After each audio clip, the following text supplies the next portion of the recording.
Good. Keep your eyes open, okay?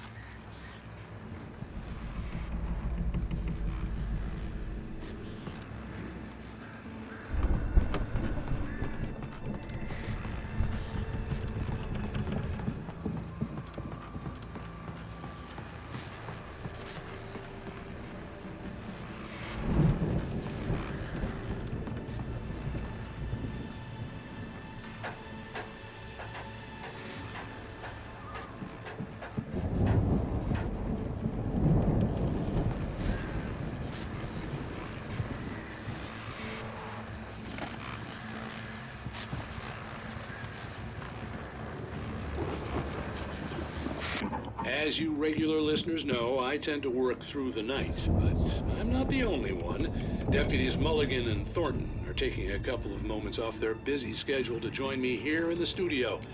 Boys, how busy are you now? Deerfest is almost here, isn't it? I bet that keeps you in business. Pretty busy, yeah. Actually, Pat, we've been real busy with other stuff. Which concerns an ongoing investigation. We can't talk about that, Thornton. I wasn't gonna say anything. I was just saying we got, you know, other irons to fry. And how would you compare your workload to last year's? Things have seemed relatively peaceful to me, but people do tend to get a little wild this time of year. Oh, it's wild, Pat. It's pretty wild. There's been all sorts of trouble this year. Vandalism, fighting, public disturbances. A lot of people gone missing, too. Yeah, it's pretty much the usual stuff, Pat. Just, you know, a lot more of it. Now, is it just me, or does Deerfest get wilder every year? People seem to be more drunk, at least, or they start earlier and younger. Oh, it's definitely not just you, Pat, but... Definitely, Pat. Hey, I'm talking here, Thornton. Oh, shoot, I lost my train of thought. Not just me. Oh, yeah, it's wilder, Pat, but actually most of the trouble seems to be coming from grown men. People who ought to know better, you know? Kids are doing fine this year. Well, that's nice to hear at least. Boys, I want to thank you for stopping by. I'll let you get back to your patrol. Sure thing, Pat. Yeah, sure thing, Pat.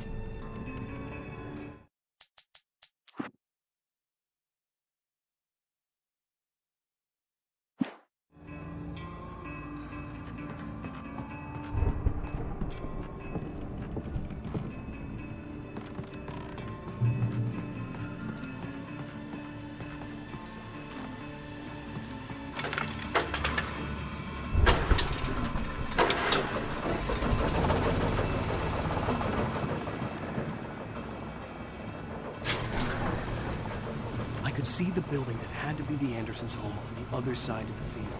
It wasn't far now. I wasn't worried about trusting the ramblings of two burned-out geriatric wrecks. They had the goods.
Al? Is that you out there, buddy? Yeah, it's me. Hey, let's go, man.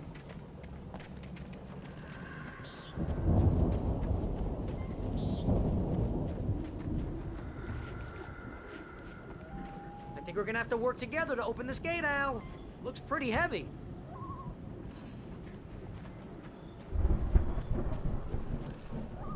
Ah! Hey, I think that's the farm on the other side of the field. We're almost there. This farm is a crazy place for crazy people. We should feel right at home then.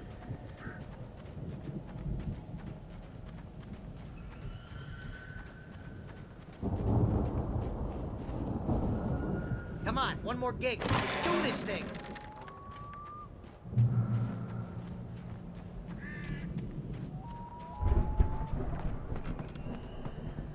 The lights are out. I guess we better check the fuse box.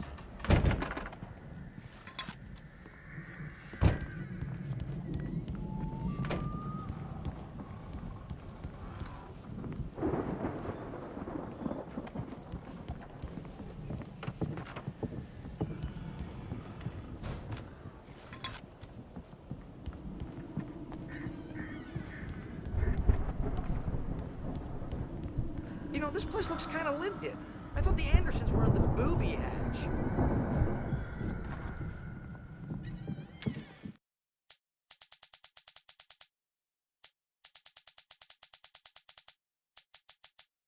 Again, Alice's screams rang in the stillness of the night. I saw myself run toward the cabin, flashlight in my hand. I followed my past self. I was an out-of-body observer, a time traveler in a crazy drunken dream. This was the beginning. The night Alice had disappeared. The mystery of what had happened during the missing week was about to reveal itself.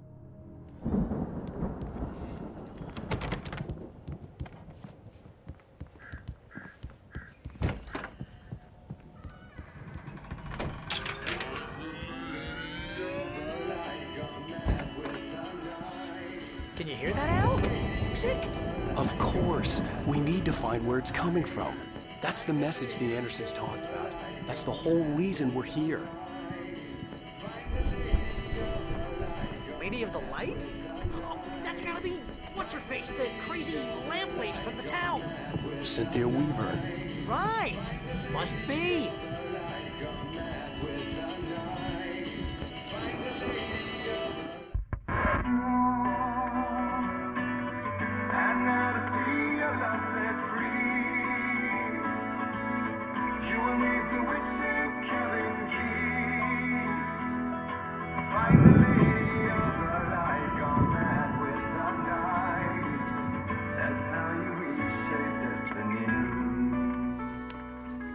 Okay. We need to find Cynthia Weaver. We'll stay here for the night and head back to town as soon as it gets light.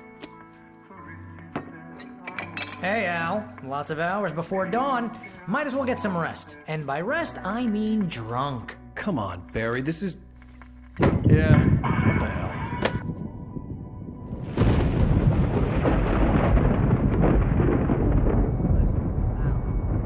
I'm sorry about this. No, seriously, because I know we don't get along, but we're gonna find her, right? Even though You're a crazy bastard. I'm gonna stick by you, no matter what, ever, Al. Sure, like a brother. I'm a writer, goddammit. Correct. If I just wanted to, I could write 10 books a year. And they'd be the best books that year. No, you couldn't. That's right, I couldn't. But I could, because I'm a writer. What? What do they put in this stuff? I feel like my brain is coming out of my nose. I'm gonna get the recipe off those coots and be a booze millionaire. I just miss her, Barry. I just want her here with me. I know, Al. I know. It's gonna be okay. We're gonna make it okay.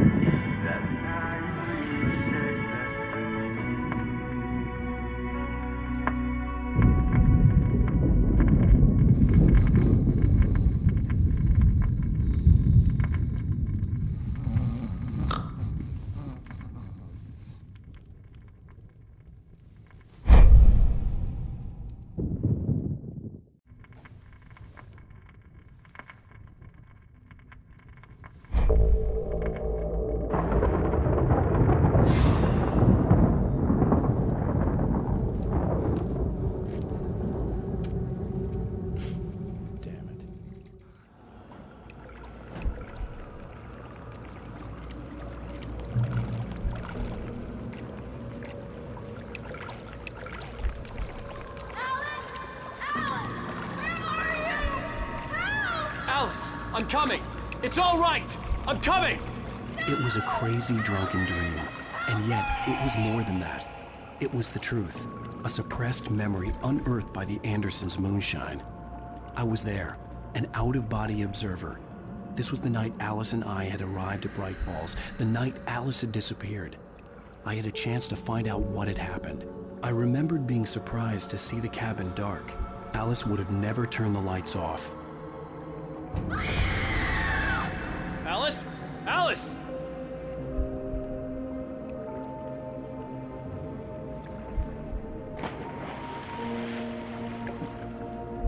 I remembered thinking I caught a glimpse of her form underwater, sinking into the darkness. Beyond this lost memory, there was nothing. I had to follow the footsteps of my past self to find out what had happened that night. Diving after her was the last vague memory I had of that night. After that, the next thing I could remember was waking up behind the wheel of the crashed car and finding the first pages of the manuscript.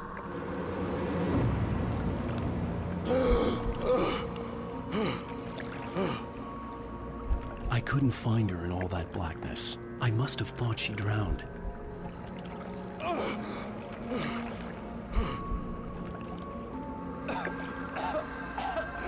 Alice! Jagger had Alice, and so she had me. Alice!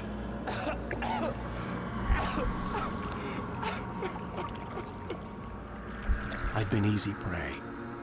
Look at the cabin. Is there someone in the window? Alice? Maybe she didn't drown after all. Maybe she's inside. Alice! Yes.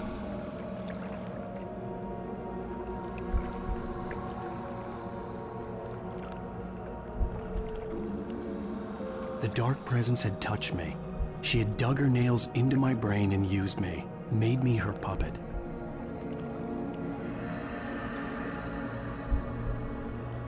She must be here somewhere. Maybe upstairs in the study. Alice! Yes, that's where she is. You can apologize. Alice! You'll laugh at the whole thing together and put it behind you. Alice? She's not here. You were foolish to think so. No, she's dead. She drowned. No, no, no! It's your fault your wife is dead. You are guilty. All she wanted was to help you right. You killed her. Ah! Oh, hush. There's still hope. Cauldron Lake is a special place. Here, you have the power to change things. She wanted you to write. I will tell you what to do.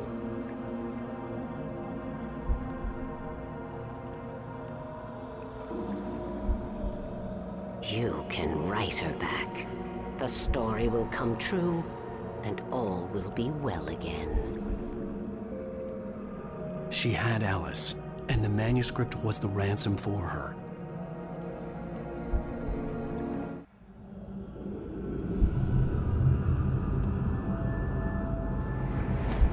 Yes. All right. I'll fix it. I'll bring her back.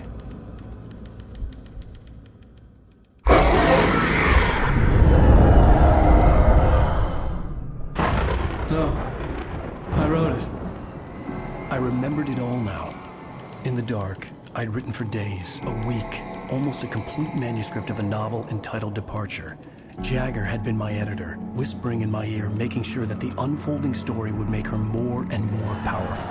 I thought I was saving Alice. Even with the cobweb she put in my head, some part of me had been aware enough to write my escape into the story, to bring a light into the cabin to release me before I could finish, to interrupt the horror story before the ending, where darkness consumed everything and everyone. Zane was weak and far away, but I had written him into the story, and his light had been enough to set me free. It isn't here now. I'm here because it was written. I brought the light to set you free. You must hurry. It will know I'm here. It will be back soon. It stole the skin of my Barbara a long time ago. She looks so old.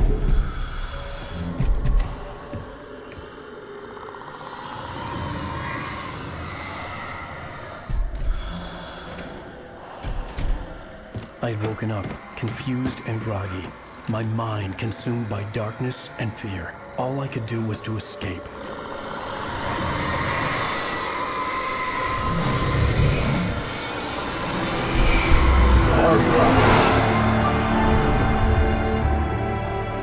The week spent in the cabin had taken its toll. I was barely conscious, and fading fast. It had to have cost Zane terribly, thrown him even deeper into whatever dark place he now haunted. But he had managed to weaken the dark presence, kept me safe that night.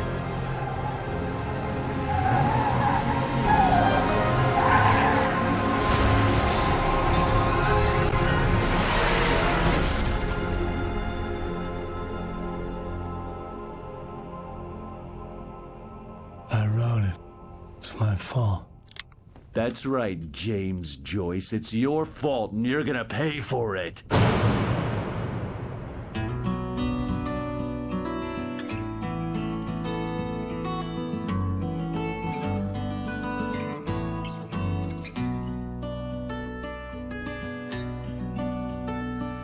There's an old town road with mystery of Tom the poet and his muse, and a magic lake which gave a life to the words the poet used. Now the muse she was his happiness, and he rhymed about her grace, and told the stories of treasures deep beneath the blackened waves. Till in the stillness of wonder, and still in its misty crown, the muse she went down to the lake, and in the waves she drowned. And now to see your love set free, you will need the witch's cabin key. Find the lady of the light, gone mad with the night. That's how you reshape destiny. The poet came down to the lake to call out to his dear. When there was no answer, he was overcome with fear.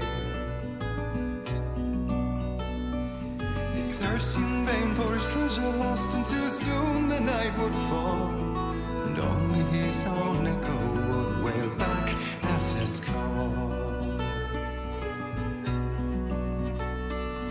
And when he swore to bring back his love by stories he'd create, nightmares shifted in their sleep in the darkness of the lake.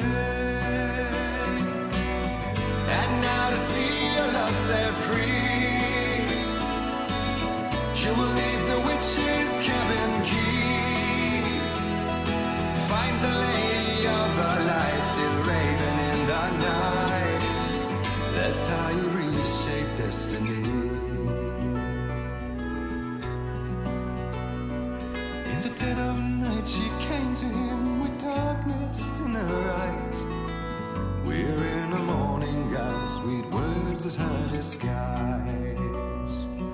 He took her in without a word, for he saw his grave mistake, and vowed them both to silence deep beneath the lake. Now if it's real or just a dream, one mystery remains, for it is said on moonless nights they may still haunt this place.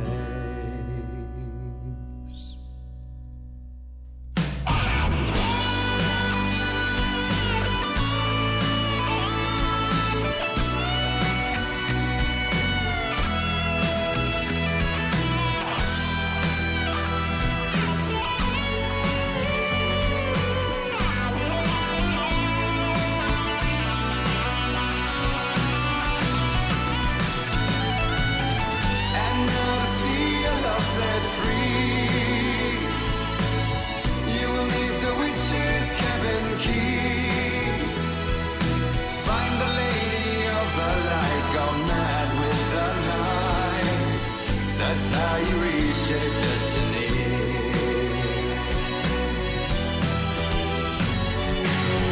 And now to see your love set free, she will need the witch's cabin key. Find the lady of the light, still raving in the night. That's how you reshape destiny.